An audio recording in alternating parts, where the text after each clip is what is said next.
ദൈവ തിരുനാമത്തിന് മഹത്വം ഉണ്ടാകട്ടെ. കർത്താവായ യേശുക്രിസ്തുവിൻ്റെ സ്നേഹം നിറഞ്ഞ നാമത്തിൽ നിങ്ങൾക്ക് ഓരോരുത്തർക്കും എൻ്റെ എളിയ സ്നേഹവന്ദനം. ലൂക്കോസിൻ്റെ സുവിശേഷം 5-ാം അധ്യായം അതിൻ്റെ 10-ാമത്തെ വാക്യം. യേശു ശീമോനോട്, ഭയപ്പെടേണ്ട, ഇന്നു മുതൽ നീ മനുഷ്യരെ പിടിക്കുന്നവനാകും എന്ന് പറഞ്ഞു. സ്വർഗത്തിൻ്റെ ഉടയവനും സ്വർഗത്തിൻ്റെ അധികാരിയുമായ കർത്താവായ യേശുക്രിസ്തു ഈ ഭൂമിയിൽ ഒരു പാവപ്പെട്ട മനുഷ്യനെ തൻ്റെ വേല പരമേൽപ്പിക്കുകയാണ്. അത്യുന്നതനായ ദൈവത്തിൻ്റെ വേല ചെയ്യുവാൻ മീൻ പിടിക്കാരനായ മുക്കുവത്തൊഴിലാളിയായ ശീമോൻ പത്രോസിനെ കർത്താവ് വിളിച്ചു, വേർതിരിച്ചു, ഇപ്പോൾ ഇതാ നിയോഗിക്കുകയുമാണ്. പത്രോസിനോട് പറഞ്ഞു, ഇന്നു മുതൽ നീ മനുഷ്യരെ പിടിക്കുന്നവനാണ്. ഇതുവരെ ജീവനുള്ള മീനെ പിടിച്ച് കൊന്ന് അതിനെ ചന്തയിൽ കൊണ്ടുപോയി വിറ്റ് ഉപജീവനം കഴിച്ചുകൊണ്ടിരുന്ന പത്രോസിനെ ഇപ്പോഴിതാ ആത്മാവിൽ മരിച്ച മനുഷ്യരെ പിടിച്ച് ദൈവത്തിൻ്റെ വചനവും ദൈവത്തിൻ്റെ പരിശുദ്ധാത്മാവിൻ്റെ കൃപയും അവർക്ക് പകർന്നു കൊടുത്ത് അവരെ ആത്മാവിൽ ജീവനുള്ളവരാക്കി തീർക്കുന്ന ശുശ്രൂഷ. എന്താണ് യഥാർത്ഥ സുവിശേഷ വേല? എന്താണ് യഥാർത്ഥ ദൈവവേല? ആത്മാവിൽ മരിച്ചു കിടക്കുന്ന മനുഷ്യന് ജീവനുള്ള ദൈവത്തിൻ്റെ ജീവദായകമായ വചനം അവർക്ക് പകർന്നു കൊടുത്ത് അവർക്ക് സ്വർഗീയ ജീവൻ, ക്രിസ്തുവിൻ്റെ ജീവൻ അവരിലേക്ക് നിക്ഷേപിക്കുന്ന, അങ്ങനെ അവർ ആത്മാവിൽ ജീവനുള്ളവരായിത്തീരുന്ന അത്യന്തം ശ്രേഷ്ഠകരമായ ശുശ്രൂഷയാണ് സുവിശേഷവേല, ദൈവവേല. പ്രിയപ്പെട്ടവരെ, ഏതെങ്കിലും സ്ഥലങ്ങളിൽ ദൈവവേല നടക്കുമ്പോൾ ഒരുപക്ഷെ പുറമേ രോഗസൗഖ്യങ്ങളോ ബാധകൾ മാറുകയോ ഇങ്ങനെയുള്ള പ്രകടമായ ചില കാര്യങ്ങൾ നടക്കുകയൊക്കെ ചെയ്യാം. പക്ഷേ അത് അഥവാ നടന്നില്ലെങ്കിലും, അങ്ങനെ ഒരു കൂട്ടായ്മയിൽ പോയി രോഗം മാറിയുന്നില്ല, ഭൂതവും മാറുന്നില്ല, ഒന്നുമില്ല, കൂട്ടായ്മയിൽ ആത്മാവ് വ്യാപരിക്കുന്നില്ല എന്ന് നിങ്ങൾ വ്യർത്ഥമായി മൂഢമായി അതിനെ വ്യാഖ്യാനിക്കരുത്. ദൈവത്തിന് സ്തോത്രം. പരിശുദ്ധാത്മാവിൻ്റെ ഒന്നാമത്തെ പ്രവൃത്തി ജീവൻ കൊടുക്കുക എന്നുള്ളതാണ്. മരിച്ചുപോയ, ആത്മാവിൽ മരിച്ചുപോയ മനുഷ്യന്, പാപത്തിൻ്റെ ശമ്പളമായ മരണത്തിൽ മരിച്ചുപോയ മനുഷ്യന് ആത്മാവിൽ പുതുജീവൻ പകരുക എന്നുള്ളതാണ് പരിശുദ്ധാത്മാവിൻ്റെ ഏറ്റവും പ്രധാനപ്പെട്ട ഉത്തരവാദിത്വം, അല്ലെങ്കിൽ പരിശുദ്ധാത്മാവിൻ്റെ ഏറ്റവും വലിയ പ്രവൃത്തി. കർത്താവിന് സ്തോത്രം. പരിശുദ്ധാത്മാവ് പാപത്തെക്കുറിച്ചും നീതിയെക്കുറിച്ചും ന്യായവിധിയെക്കുറിച്ചും മനുഷ്യന് ബോധ്യം വരുത്തും. എന്തിന്? ഈ ബോധ്യം കിട്ടിയതിന് ശേഷം ഈ മനുഷ്യൻ ആത്മാവിൽ ജീവൻ പ്രാപിച്ചില്ലെങ്കിൽ ഞാൻ നിത്യനാശത്തിലേക്ക് പോകുന്നുള്ള സത്യം തിരിച്ചറിഞ്ഞ് ജീവദായകനായ യേശുക്രിസ്തുവിൻ്റെ സന്നിധിയിൽ വന്ന് സ്വർഗീയ ജീവന്, ആത്മാവിലുള്ള ജീവന് വേണ്ടി കാംക്ഷിക്കുകയും പ്രാർത്ഥിക്കുകയും അത് പ്രാപിക്കുകയും ചെയ്യണമെന്ന് കർത്താവ് നമ്മെക്കുറിച്ച് ആഗ്രഹിക്കുന്നു. നമുക്കറിയാം, ആദ്യ മനുഷ്യനായ ആദാം പാപം ചെയ്തു. നിത്യനായ ദൈവം ആദാമിനോട് പറഞ്ഞിരുന്നു, തോട്ടത്തിൻ്റെ നടുവിൽ നിൽക്കുന്ന നന്മ തിന്മകളുടെ അറിവിൻ്റെ വൃക്ഷത്തിൻ്റെ ഫലം നീ തിന്നരുത്, തിന്നുന്ന നാളിൽ മരിക്കും. പക്ഷേ 3-ാം അധ്യായത്തിലേക്ക് വരുമ്പോൾ ദുഷ്ടനായ പിശാച്, തന്ത്രശാലിയായ പിശാച്, കൗശലക്കാരനായ പിശാച് പാമ്പിൻ്റെ രൂപത്തിൽ വന്നിട്ട് പറഞ്ഞു, നിങ്ങൾ മരിക്കുകയില്ല നിശ്ചയം. ഇതാണ് ദൈവത്തിൻ്റെ വചനവും പൈശാചികൻ്റെ വചനവും. ദൈവവചനം പറയുന്നു, പാപം ചെയ്താൽ നീ ആത്മാവിൽ മരിക്കും. എന്നാൽ പാപമൊന്നും ചെയ്താൽ സാരമില്ല. ഇന്നത്തെ പുതിയ തലമുറയല്ലേ, പുതിയ നൂറ്റാണ്ടല്ലേ, ഈ കാലഘട്ടത്തിൽ പാപം ചെയ്യാതെയോ സിനിമ കാണാതെയോ അല്പം മദ്യപിക്കാതെയൊക്കെ ജീവിക്കാൻ കഴിയുമോ? ലോകത്തിൻ്റെ മേളികൾക്ക്, ലോകത്തിൻ്റെ കേളികൾക്കൊന്നനുസരിച്ച് ജീവിക്കാൻ കഴിയുമോ എന്ന് ചിന്തിക്കും. കുഴപ്പമില്ല, പാപം ചെയ്യുന്ന ദേഹി മരിക്കും. ദൈവത്തിന് സ്തോത്രം. അത് അന്നാണെങ്കിലും ഇന്നാണെങ്കിലും 1-ാം നൂറ്റാണ്ടിലാണെങ്കിലും 10-ാം നൂറ്റാണ്ടിലാണെങ്കിലും 21-ാം നൂറ്റാണ്ടിൽ ഒരുപോലെ തന്നെ. കാരണം ഈ വചനത്തിന് മാറ്റമില്ല. പാപം ചെയ്യുന്ന ദേഹി മരിക്കും, ശരീരം മരിക്കുകയില്ല. പക്ഷേ നമുക്ക് ദൈവം തന്നിരിക്കുന്ന ജീവൻ, ദൈവം തന്നിരിക്കുന്ന ആത്മാവിൻ്റെ ജീവൻ മരിച്ചു പോകും. ആദാം പാപം ചെയ്തു, പക്ഷേ ശരീരപ്രകാരം മരിച്ചില്ല. 900 ചില്ലുവാനും വർഷം ആദാം ജീവിച്ചിരുന്നു. ആത്മാവിൽ ജീവനില്ലാത്ത മനുഷ്യനായി. എൻ്റെ പ്രിയപ്പെട്ടവരെ, നമുക്ക് ആത്മാവിൽ ജീവൻ ഉണ്ടോ ഇല്ലയോ എന്ന് നാം പരിശോധിക്കണം. നിങ്ങൾ വിശ്വാസത്തിലിരിക്കുന്നുവെന്ന് നിങ്ങളെ തന്നെ ശോധന ചെയ്യുവീൻ, നിങ്ങളെ തന്നെ പരീക്ഷിപ്പീൻ.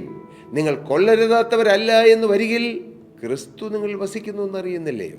കൊള്ളരുതാത്തവരാകരുത്, കൊള്ളരുതാത്തവരാകാതിരിക്കണം, എങ്കിലേ ക്രിസ്തു വസിക്കുകയുള്ളൂ എന്ന് ദൈവത്തിന് അതിനെ ഓർപ്പിക്കുന്നു. നാം വിശ്വാസത്തിലിരിക്കുന്നു എന്ന് നമ്മെ തന്നെ ശോധന ചെയ്യണം. എൻ്റെ ഉള്ളിൽ ആത്മാവിൻ്റെ ജീവനുണ്ടോ, അതോ എൻ്റെ ആത്മാവ് മരിച്ചിരിക്കുന്നുവോ? കർത്താവിന് സ്തോത്രം. ശീമോൻ പത്രോസിന് കൊടുത്ത ശുശ്രൂഷ എന്താണെന്നറിയാമോ? നീ മനുഷ്യരെ പിടിക്കുന്നവരാക്കും. മനുഷ്യരെ പിടിക്കുന്ന ശുശ്രൂഷ. എന്താണ് മനുഷ്യനെ പിടിക്കുക എന്ന് പറഞ്ഞാൽ? നഷ്ടപ്പെട്ടു പോകുന്ന ആത്മാക്കളെ ക്രിസ്തുവിങ്കിലേക്ക് ആദായപ്പെടുത്തുക.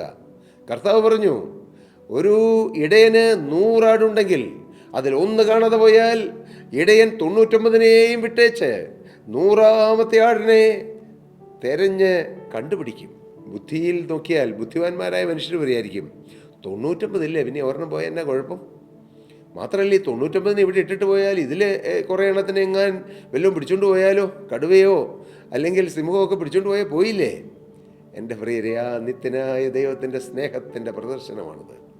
99നെയും വിട്ടേച്ച് കാണാതെ പോയ ഒരാടിനെ തേടി വരുന്ന ക്രിസ്തുവിൻ്റെ സ്നേഹം, നിത്യനായ ദൈവത്തിൻ്റെ സ്നേഹം. ആ സ്നേഹമാണ് ദൈവവേലയ്ക്ക് അടിസ്ഥാനമാകേണ്ടത്. ആ സ്നേഹത്തിൽ നിന്നുകൊണ്ട് വേണം നാം ദൈവവേല ചെയ്യുവാൻ. നശിച്ചു പോകുന്ന ആത്മാക്കളെക്കുറിച്ചുള്ള വേദന. ഒരു മദ്യപാനിയായ മനുഷ്യൻ വഴിയരികത്ത് മദ്യവെച്ച് കിടക്കുമ്പോൾ അവൻ നശിച്ചു പോകുന്നല്ലോ എന്നുള്ള വേദന. ദൈവത്തിന് സ്തോത്രം. കർത്താവെ, എങ്ങനെയെങ്കിലും അവരെ ഒന്ന് രക്ഷിക്കണമെന്നല്ലോ എന്നുള്ള ദാഹം, പ്രാർത്ഥന, അതിനുള്ളതായ സമർപ്പണം. ശീമോൻ പത്രോസിനോട് കർത്താവ് പറഞ്ഞു, ശീമോനെ, ചെറിയ ശുശ്രൂഷയല്ല ഞാൻ നിന്നിൽ കണ്ടിരിക്കുന്നത്. നീ മനുഷ്യരെ പിടിക്കുന്നവരാകും. നശിച്ചു പോകുന്ന മനുഷ്യരെ പിടിച്ച് ദൈവത്തിങ്കിലേക്ക് കൊണ്ടുവരുന്നവനായി നിന്നെ തീർക്കാൻ പോവുകയാണ്. എൻ്റെ പ്രിയരെ, ഈ ഭൂമിയിൽ ഒരു മനുഷ്യൻ ലഭിക്കാവുന്ന ഏറ്റവും വലിയ പ്രൊഫഷൻ അത് കർത്താവിൻ്റെ വേലയാണെന്ന് ഞാൻ പറഞ്ഞാൽ അത് അധികപ്പറ്റുകയാകില്ലെന്ന് എനിക്കറിയാം. കാരണം ലക്ഷക്കണക്കിന് ജനങ്ങളോട് സുവിശേഷം അറിയിച്ച അമേരിക്കയിലെ ബില്ലി ഗ്രഹാമിനോട് ഒരിക്കൽ കുറേ ഉന്നതരായ ആളുകൾ ചോദിച്ചു, അങ്ങ് അമേരിക്കൻ പ്രസിഡൻ്റായിട്ടൊന്ന് മത്സരിച്ചുകൂടെ? തീർച്ചയായും അങ്ങ് മത്സരിച്ചാൽ അങ്ങ് ജയിക്കും. കാരണം അത്രമാത്രം പ്രസിദ്ധനാണ്, അത്രമാത്രം ജനങ്ങൾ ബഹുമാനിക്കുന്നൊരു വ്യക്തിയാണ്. ലക്ഷക്കണക്കിന് ആളുകളോട് ഒരേ സമയം സുവിശേഷം അറിയിക്കുന്ന കർത്താവിൻ്റെ വ്രതൻ ചോദിച്ചു. ബില്ലി ഗ്രഹാം പുഞ്ചിരിയോട് പറഞ്ഞു, ഞാൻ ഇപ്പോൾ ചെയ്യുന്ന ഈ സുവിശേഷ വേലയെന്ന ആ ദൈവിക പ്രവൃത്തിയേക്കാൾ കുറച്ചുകൂടി വലുത് ഏതെങ്കിലും ഉണ്ടെങ്കിൽ ഞാൻ എടുക്കാം. എന്താണ് അദ്ദേഹത്തിന് പറഞ്ഞതിൻ്റെ അർത്ഥം? ഇപ്പോൾ അദ്ദേഹം ചെയ്യുന്ന സുവിശേഷ വേലയേക്കാൾ വലുതല്ല അമേരിക്കൻ പ്രസിഡന്റ് എന്നുള്ള പദവി എന്നാണ് അദ്ദേഹം പറഞ്ഞത്. ഞാൻ ഇപ്പോൾ ചെയ്യുന്നതിൽ വലിയൊരു ശുശ്രൂഷയിലേ എനിക്ക് ഏൽക്കാൻ പറ്റുകയുള്ളൂ. അമേരിക്കൻ പ്രസിഡന്റ് പദവി എന്ന് പറഞ്ഞാൽ ഞാൻ ഇപ്പോൾ ചെയ്യുന്ന സുവിശേഷ വേലയിലും താഴ്ന്നതാണെന്ന്. നിങ്ങൾക്കങ്ങനെ തോന്നുന്നുണ്ടോ? അത്യുന്നതനായ ദൈവത്തിൻ്റെ വേല ചെയ്യുക അതെത്ര ശ്രേഷ്ഠമാണ്, അതെത്ര അഭിമാനമാണ്, അതെത്ര സന്തോഷമാണ്. അത് പ്രതിഫലമുള്ള വേലയാണ്. കൂലി അവൻ്റെ കയ്യിലും പ്രതിഫലം അവൻ്റെ പക്കലുമുണ്ടെന്ന് പറഞ്ഞിരുന്നു. കർത്താവിന് സ്തോത്രം. നിങ്ങളിപ്പോൾ ഇത് കേട്ടുകൊണ്ടിരിക്കുമ്പോൾ നിങ്ങൾ ചിലർ പറയും, എനിക്ക് വിദ്യാഭ്യാസമില്ലല്ലോ, എനിക്ക് പ്രസംഗിക്കാൻ കഴിവില്ലല്ലോ, എനിക്ക് പാടാൻ കഴിവില്ലല്ലോ, എനിക്ക് മറ്റുള്ളവരെ ഉപദേശിക്കാൻ ബൈബിൾ ജ്ഞാനമില്ലല്ലോ. അങ്ങനെ ഇല്ലായ്മയുടെ വലിയൊരു കൂട്ടം നിങ്ങൾ കൂട്ടിവെച്ചിട്ട് അതിലേക്ക് നോക്കിയിട്ട് എന്നെക്കൊണ്ട് സാധിക്കുമോ എന്ന് ഓർത്തിരിക്കുന്ന പ്രിയ യവനക്കാര, പ്രിയ സഹോദരി, മാന്യ യുവാവേ, പ്രിയപ്പെട്ട മാതാവേ, പിതാവേ, ഞാൻ പറയട്ടെ, സുവിശേഷ വേല ചെയ്യാൻ വിദ്യാഭ്യാസം വേണം നിർബന്ധമില്ല. കർത്താവിന് സ്തോത്രം. മീനൊളുമ്പ് നാറുന്ന മുക്കുവന്മാരെ കൊണ്ട് ഈ ഭൂലോകത്തെ കീഴ്മേൽ മറിച്ചവനാണ് എൻ്റെ കർത്താവ്. സുവിശേഷ വേല ചെയ്യാൻ വിദ്യാഭ്യാസത്തെക്കാൾ വലുത് പരിശുദ്ധാത്മാവാണ്. പരിശുദ്ധാത്മാവിനെ പ്രാപിക്കണം, ദൈവത്തിൻ്റെ വചനം പ്രാപിക്കണം, ദൈവത്തിൻ്റെ അരുളപ്പാട് കേൾക്കണം, ദൈവിക നടത്തിപ്പ് ലഭിക്കണം. ആർക്കും സുവിശേഷ വേല ചെയ്യാം. മനസ്സറിഞ്ഞൊരു തെറ്റുപറ്റാതെ, ഒരു 10 പൈസയിൽ തെറ്റുപറ്റാതെ, ഒരു നോട്ടത്തിൽ തെറ്റുപറ്റാതെ, ഒരു വികാരത്തിലോ വിചാരത്തിലോ തെറ്റുപറ്റാതെ ഞാൻ എന്നെ തന്നെ സൂക്ഷിക്കുമെന്ന്. അഥവാ ഏതെങ്കിലും ഒരു പാപം വന്നുപോയാൽ ഓടി യേശുവിൻ്റെ പാദത്തിൽ ചെന്ന് കെട്ടിപ്പിടിച്ചപ്പോൾ എന്നെ കഴുകണോ എന്ന് പറഞ്ഞ് ആ നിമിഷം കഴുകൽ പ്രാപിച്ച് മുന്നോട്ട് പോകുന്ന ജീവിതം, അതാണ് ക്രിസ്തീയ ജീവിതം. എല്ലാം തികഞ്ഞിട്ടല്ല പ്രിയരെ, എല്ലാ അറിവും തികഞ്ഞിട്ടല്ല, വലിയ ഡിഗ്രി എടുത്തിട്ടല്ല, യേശു ക്രിസ്തുവിൻ്റെ പാദത്തിലിരിക്കുക. ശിഷ്യന്മാരെ കർത്താവ് അയക്കുമ്പോൾ പറഞ്ഞു, യേശു എന്തിനാണ് അവർ തിരഞ്ഞെടുത്തത്? യേശുവിനോടുകൂടെ ഇരിക്കേണ്ടതിനും പ്രസംഗിക്കേണ്ടതിനും അയക്കേണ്ടതിനും രോഗികളെ സൗഖ്യമാക്കേണ്ടതിനും ഭൂതങ്ങളിൽ നിന്ന് ജനങ്ങളെ വിടുവിക്കേണ്ടതിനും. അതിനാണ് കർത്താവ് ശിഷ്യന്മാരെ തിരഞ്ഞെടുത്തത്. ഇന്ന് കർത്താവ് നോക്കുമ്പോൾ വേക്കൻസികൾ ധാരാളമുണ്ട്. ഏത് വേക്കൻസിയാണ്? ഏറ്റവും വലിയ ജോലിക്കുള്ള, ഏറ്റവും വലിയ പ്രൊഫഷനുള്ള വേക്കൻസികൾ ധാരാളം കിടക്കുന്നു. നമ്മുടെ കർത്താവ് പറഞ്ഞു, കൊയ്ത്ത് വളരെ ഉണ്ട്, സത്യം, വേലക്കാരോ ചുരുക്കം. There are so many vacancies, but there is no much candidates കുറവാണ്. കർത്താവിന് സ്തോത്രം. മോനെ, നിനക്ക് യേശുവിൻ്റെ വേലയ്ക്ക് തന്നെ കൊടുക്കാമോ? നീ മുഴുവൻ സമയം വേലയ്ക്ക് പോകണം നിർബന്ധമില്ല. നിനക്കങ്ങനെ ഒരു വിളിയുണ്ടെങ്കിൽ പോകാം. ജോലിയോടുകൂടി കർത്താവിൻ്റെ വേല ചെയ്യാം. ഞാനും എൻ്റെ പ്രിയ ഭാര്യയും ഞങ്ങളോട് ചേർന്ന് നിൽക്കുന്ന അനേകം ദൈവമക്കളും ജോലിയോട് ചേർന്ന് കർത്താവിന് വേല ചെയ്യുന്നു. ഞങ്ങൾ ജോലി ചെയ്ത് കിട്ടുന്ന വരുമാനത്തിൻ്റെ ഒരു ഭാഗം കർത്താവിൻ്റെ മുഖത്തുള്ള വേലയ്ക്ക് വേണ്ടി മാറ്റിവെക്കുന്നു. രാത്രി സമയങ്ങളിൽ, പകൽ സമയങ്ങളിൽ ജോലിക്ക് പോകും. രാത്രി സമയങ്ങളിൽ ഒരുപക്ഷെ വൈകി ഞങ്ങൾ കർത്താവിൻ്റെ വേല ചെയ്യും. പലതരം ശുശ്രൂഷകളുണ്ട്. എല്ലാ ദിവസവും രാവിലെ 5:30 നിങ്ങൾക്കിത് ഒരു പ്രസംഗം എന്നും കിട്ടും. അതൊരു ശുശ്രൂഷയാണ്. എൻ്റെ പ്രിയ ഭാര്യ പാട്ടെഴുതുന്ന ഒരു ദൈവത്തിലാണ് സാലി എഴുതുന്ന പാട്ടോ ഏതെങ്കിലും ദൈവമക്കൾ പാടുന്ന പാട്ടോ സാലി പാടി ട്യൂൺ ചെയ്ത് റെക്കോർഡ് ചെയ്ത് അതെല്ലാ ഞായറാഴ്ചയും അത് സംപ്രേഷണം ചെയ്യുന്നു. അതൊരു ശുശ്രൂഷയാണ്. സാലി നേതൃത്വം കൊടുത്താണ് ഞങ്ങളുടെ പ്രാർത്ഥനാ ഹാളിൽ വർഷിപ്പ് നടക്കുന്നത്. ഞങ്ങളുടെ മൂത്ത മോൻ സാമും അത് നേതൃത്വം കൊടുക്കാറുണ്ട്. കർത്താവിന് സ്തോത്രം. ഞങ്ങളുടെ നടുവിലത്തെ മോൻ ഡോക്ടർ ടോം, അദ്ദേഹം കീബോർഡ് വായിക്കുന്നു. ഇങ്ങനെ അനേക ദൈവമക്കൾ. അവർ മാത്രമല്ല, ഞങ്ങളുടെ ചർച്ചിൽ മീഡിയയ്ക്ക് ഒരു ഡിവിഷനുണ്ട്. ദൈവത്തിന് സ്തോത്രം. അവരുടെ നേതൃത്വത്തിൽ അങ്ങനെ ആ ശുശ്രൂഷകൾ നടക്കുന്നു. കുഞ്ഞുകുട്ടി 10 വയസ്സുള്ള കുട്ടികൾ ഉൾപ്പെടെ അങ്ങ് പ്രായമുള്ള 60-65 വയസ്സുള്ള പ്രായമുള്ളവരും എല്ലാവരും ചേർന്ന് ശുശ്രൂഷ ചെയ്യുന്നു. ചിലപ്പോൾ 87 വയസ്സുള്ള ഞങ്ങളുടെ ചാച്ചനാണ് ആശീർവാദം പറയുന്നത്. എല്ലാവരും ചേർന്ന് ഐക്യമുള്ളൊരു വേല, എല്ലാവരും ചേർന്ന് യേശുവും ചേർന്നുള്ളൊരു വേല. എന്തൊരു സന്തോഷമാണ്, എന്തൊരു ആനന്ദമാണ്. ഞങ്ങൾക്ക് തമ്മിൽ വലിപ്പച്ചെറുപ്പമില്ല. ഞങ്ങൾ മാറി മാറി വചനം പറയും, സാക്ഷ്യം പറയാൻ അവസരമുണ്ട്, ഗാനങ്ങൾ പാടാൻ അവസരമുണ്ട്. വർഷിപ്പ് ടീമിൽ 10, 12, 13 പേര് ചില സമയങ്ങളിലുണ്ട്. കർത്താവിന് സ്തോത്രം. കുഞ്ഞു കുട്ടികൾക്ക് ശുശ്രൂഷയുണ്ട്. ഗ്ലിറ്ററിംഗ് കിഡ്സ് എന്ന ശുശ്രൂഷ, യൂത്തിന് ശുശ്രൂഷയുണ്ട്.